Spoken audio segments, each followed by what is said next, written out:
We're back. Week 3 of the. Why are you laughing already? We've not. I don't know. We've not even begun. You just sounded just like we're back. We are a kids TV presenter. I enjoyed it. It was nice. It was kids fun. TV. We could never do kids TV. No.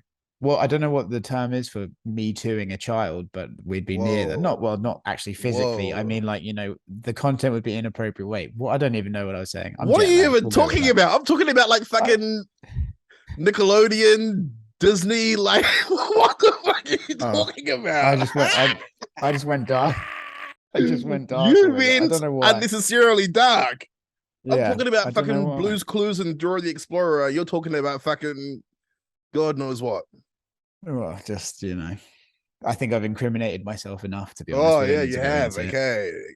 Jeff, is this Volk's email? Check your Instagram DM.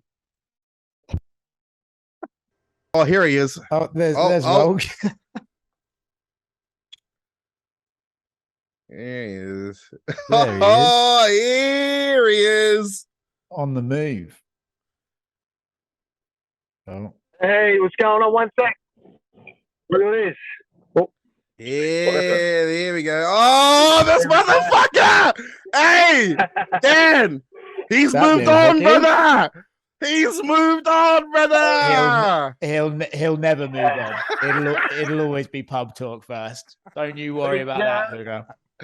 Bigger, better things. Bigger. Hey, bigger. No. Bigger. Hey, he's gone from like this. He's gone from this. Caught cheating on my wife. To this. Bigger and better. Bigger and better. Hey. I don't get to drink from here to here. Can you hear us? Can you hear us all right? Yeah. Week 3 of the Blakamoto and Oscar show. And we have with us today 2 guests. Two for the price of one. 2 for the price of 1. We like a good bargain. Captain New Zealand, CKB team captain, leader, featherweight legend, lightweight great, Dan Hangman Hooker. And with them is the brand new #1 pound for pound, no hair on his head. His head alone weighs 145 pounds, slightly disputed. Alex, the great Volkanovski. How was that? And that's it. I was going to say when that time's up, we're going to. Yeah, I was about to say that's all the time we have. Nah. All right. I know you have limited time, so we'll get started. Pound for pound #1. How's life changed? Oh man, it's the exact same, brother. Exact same. Nothing changes, man. I go home and I'm dad.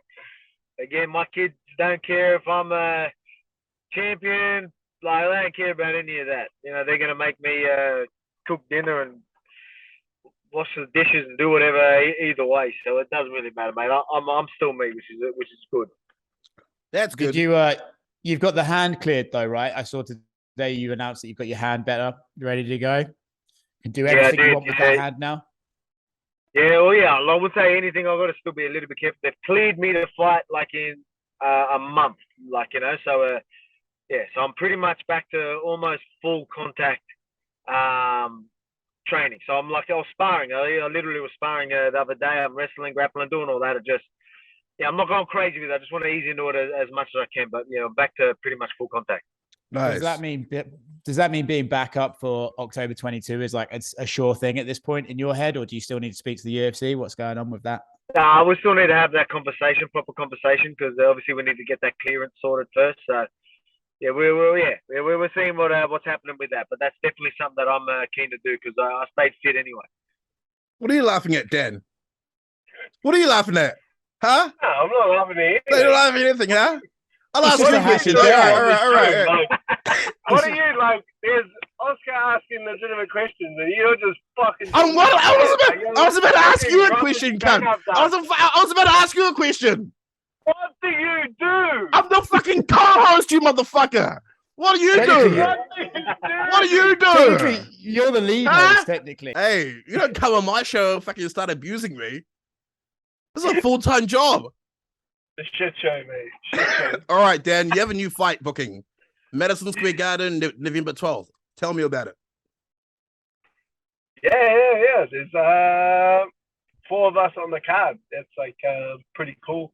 Izzy, me, Brad, and Carlos. So it'll be just cool to go over with, the whole team besides you, and it'll just be great. It'll be great to be surrounded by everyone except you. Like that'll be really great if you didn't come. Like if you didn't come, like man, that would be really cool. Well, it's funny that for the people that are tuning in, if you don't know, this is the banter that we throw around. Now he's getting a good feel of that. I think this is what they call half a joke. I don't know if it's a full joke. The CKB banter, the CKB fight week banter gets especially brutal. My first couple of trips, I almost cried a couple times. That shit, they go straight for the jugular. They don't play no games.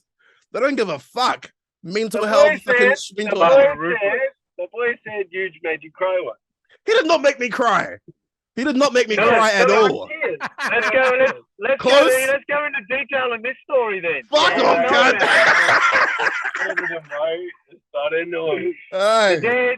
Dan Hangman Volk show. We've got some questions for you. So why did you cry that time? You don't know. All right, okay.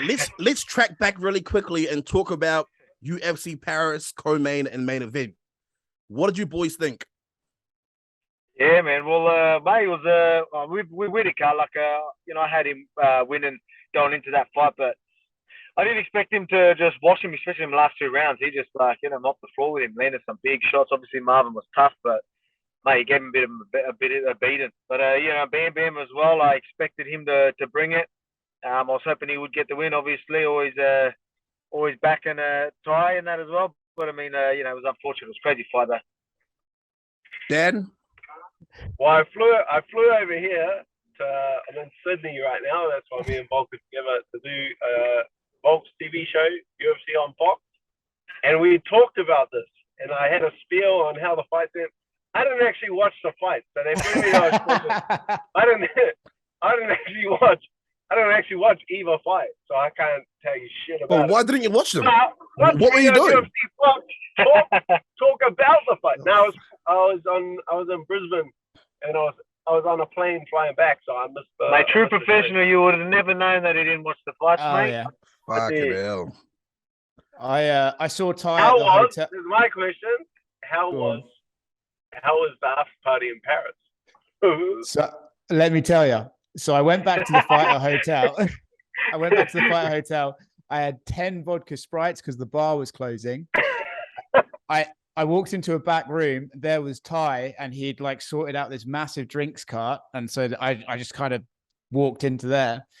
And then I went up to Ty, and I was like, "Hey man, good fight." He looked up at me, didn't say a word, just offered me a smoke or something. I took a smoke of it, collapsed on the floor, went back to my room, puked everywhere, missed my international flight from Paris back to Vegas, fucking slept in until 7 p.m. the next day. So that was my after party. The vomit everywhere. I lost 6 pounds of vomit. I weighed myself. That's true. I lost 6 pounds. It's a fucking hangover weight cut. What the hell is that? So I don't know what Ty is. Maybe I shouldn't have fucking knocked him out like that, but I don't know what he's packing. But it put me on my ass. He got fresh or something, because you let him straight into that one. No, just chances are. You just knew you. Hey, Volk, are you coming to? Oscar likes a good drink, eh? What are you saying? Are you coming to New York? Yes, I am going. I'm going to head there. Yeah, definitely. Nice. Don't want to miss the man. All the boys fighting. I can't wait. Nice. All right, back on track. Let's talk about the fights coming up this weekend. Main event, Khamzat Diaz. What are you boys thinking? Will you go first on that one, you want? Yeah, ladies first, then. I reckon fuck your show. That's how I reckon. I mean, ladies. I'm not gonna take fucking shit from you. Nah, be professional. Be professional. Did you hear the way he specified from you? I'm not taking shit from you. I wasn't giving him any shit. Nah, please, Mr. Hooker. Can we have your thoughts on the main event? Well, now that you've begged me, I will give you my. I will grace you with my opinion. Thank you. Thank you.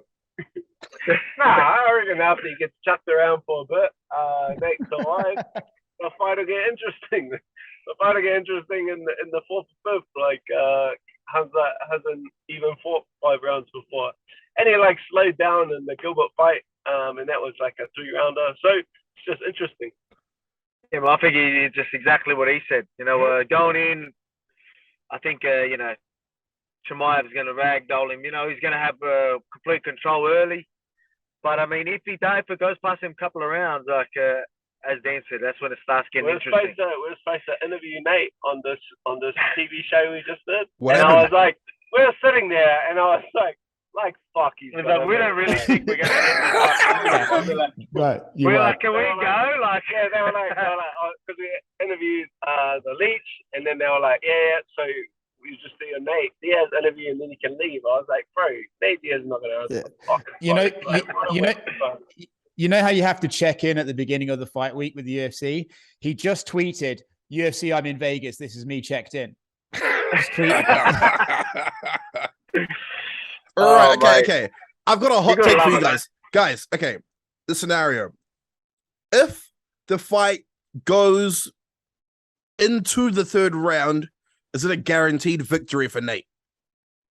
Oh, I don't think it's a guaranteed victory for Nate. Past the 3rd round. Past the 3rd round.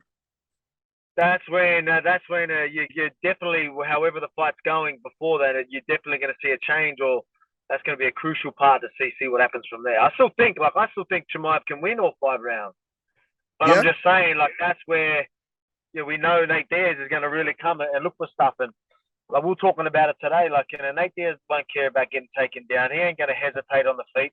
He's going to just be, you know what I mean? He doesn't care about all that. He's going to be able to fight his fight. If he can make it a scrap and go past the first 3 rounds, that's when it does really get interesting, and that's where you see the money paying off. Like, when you're looking at how much of a wide favorite Chimaev is, mate. Like, I think them later rounds. We got a sunroof. We got a sunroof. Is this thing open? I don't even know if it opens. Fuck off, it's gonna open. No, I don't think it does, eh? We got a sunroof. Fucking asshole.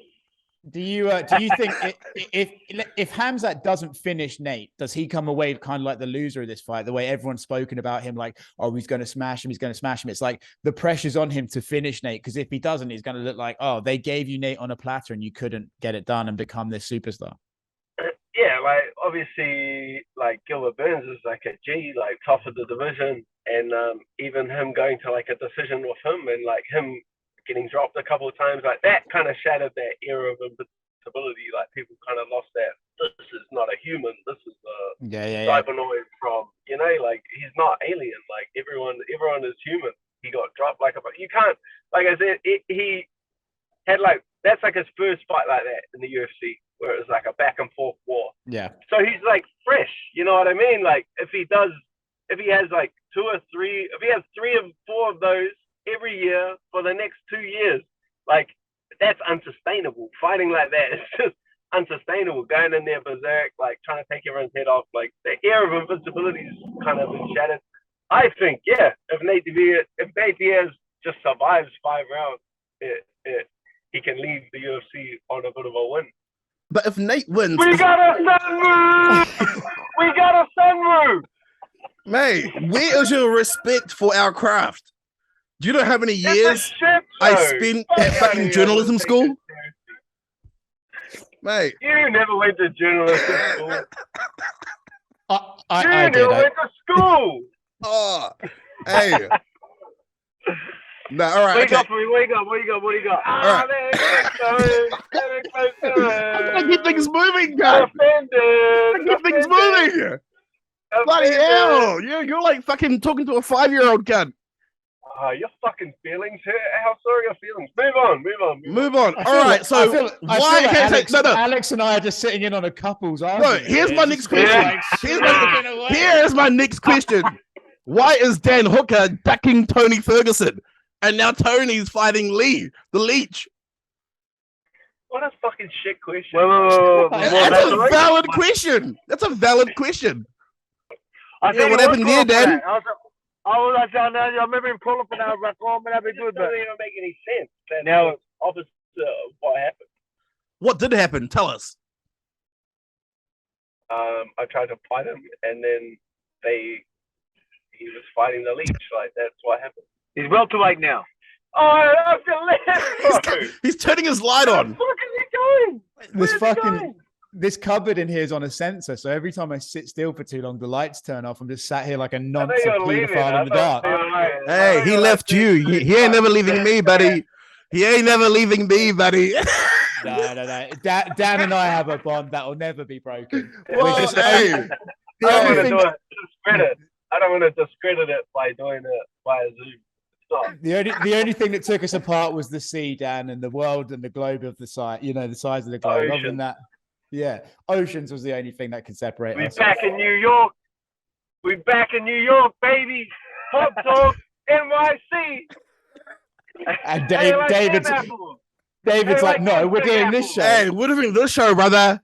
The Blakamoto and Oscar show. Pub talk. Hey, there's levels to this. There's levels to this.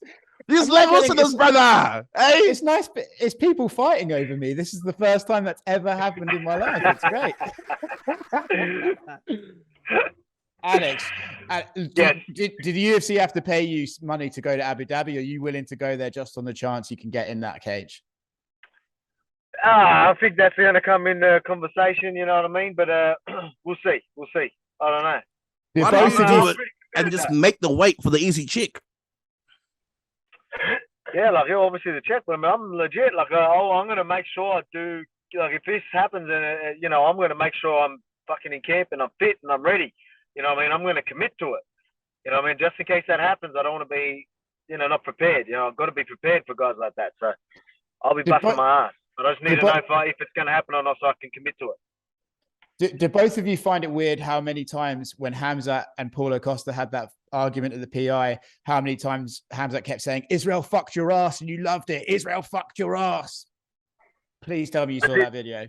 I did see that. And he was saying that. Yeah, he kept saying that. Yeah. Well, you only seen it on, because I watched two different takes. On Paulo's, it didn't really show that part. But on another one, it showed him just repeating. Yeah. So, like, yeah, I did see that, though. I thought it was a bit weird. I thought it was kind of like a Mike Tyson throwback. I'm gonna fuck you till you love me. And I'm like, yeah. And I feel like luckily Khamzat didn't include the last word of that, but it looked like he was about to. Can you tell us who Carlos is fighting in New York? I don't know who he's fighting, bro. Oh, come on! I'm sure you know. I don't know about this. I'm intrigued. No, Dan will tell you. What's his name, Dan? Only Dave's allowed to say his name. No, you can say his name. What's his name, Dan? What's his name, Dan? Loud and clear. Huh? You say it then, Oscar. You say it, Dan. Dumb your pussy, Dan. Dumb your pussy, Dan. Let's hear it. Let's hear it, Dan. No. Let Dan say it. Come on. I don't know it. Don't drop your nuts. Don't drop your nuts. I'm fucking so confused right now, mate. Come on, Dan. What's his name? What's his name? What's going on? I'll just edit it into the fucking video. Nigga Baranu. He was just having his name. To say thank you very much, Volk, for your time. No worries, mate. I know it's hard work being pound for pound #1. I'd like to say thank you, and thank you to Freestyle Fighting and all what you guys have done for CKB, Izzy, Dan, Brad, Carlos. Without Freestyle Fighting, we wouldn't be here. We wouldn't be here today. So thank you, Volk. And the outro had a lot less energy than What? Thank you, Volk and Volk alone, for joining us today. The title will read, Volk joins the Blakamoto and Oscar show with his friend. Thanks, sugar tits. Just throw a spanner in the works, eh? Like, I love it. Like, I was like, hey, look who we got here, Dan. Bang, you just at it. Love it. Yeah. I didn't realize they were that. Fuck your sunroof! Fuck your sunroof! Fuck your sunroof! Nah, thank you so much, guys. I appreciate it. No worries. Thank you. We out. Bye, guys. See ya, Oscar. See ya. Fuck it up. Nah, all right, peace. All right, matchmaking. Khamzat is the biggest loser coming out of Leon's epic victory. What do you think should be next if Khamzat wins? If I'm the UFC, I do Kamaru and Leon in a stadium in England, and I have Colby versus Khamzat as co-main event, 5 rounds. Now, I don't know how much you'll have to pay Colby to do that, but you pay him what it's worth, because then if Khamzat beats Colby, then he's back on this crazy hype train, right? So, and I think that's one of the most interesting fights for him. So I would do that. That's, for me, really like the only other fight I can see that I'm like, yeah, that's a banger. Hard fight, but I guess, yeah, hard fight, but that's like truly a match that will determine the number one. Not only like it wouldn't be classed as fast tracked or gifted or whatnot.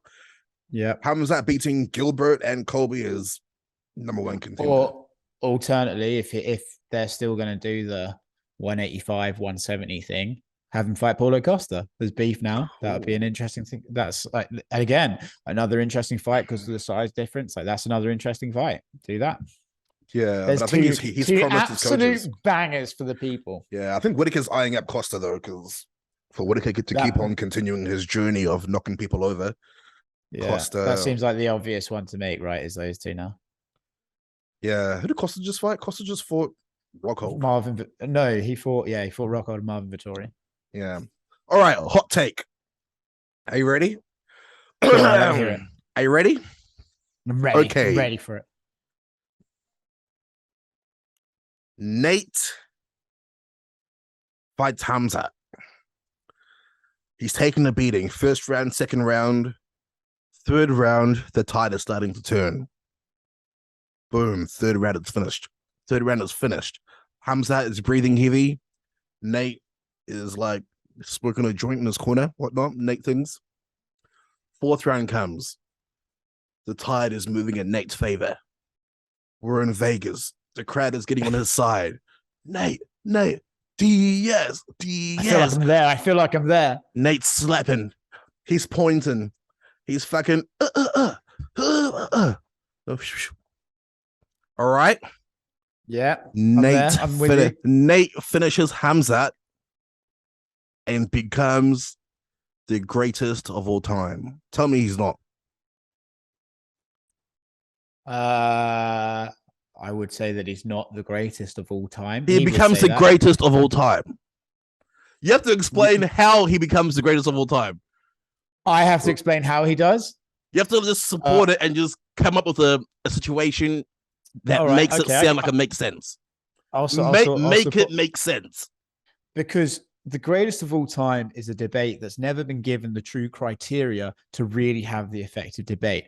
Are we basing it on performance on one night? Are we basing it on performances over time? Are we basing it on attitude and ability to really push yourself? Because if we're basing it on that last one, if we're basing it on overcoming the odds, if we're basing it on being written off, quite frankly, in a disrespectful way, and time after time showing that it doesn't matter what you get thrown at you, it doesn't matter how many times you're written off, it doesn't matter how many times people want to push you away, you can still survive. If we're talking about that, he's the greatest of all time. And if he does that against Khamzat Chimaev, if he finishes Khamzat Chimaev, then my God, he's not only the greatest of all time in MMA, he's the greatest of all time in life, because he has had the cards stacked against him over and over, and he will never say die. He'll throw his cards on the table and say, baby, I've got a royal flush. Let's fucking go.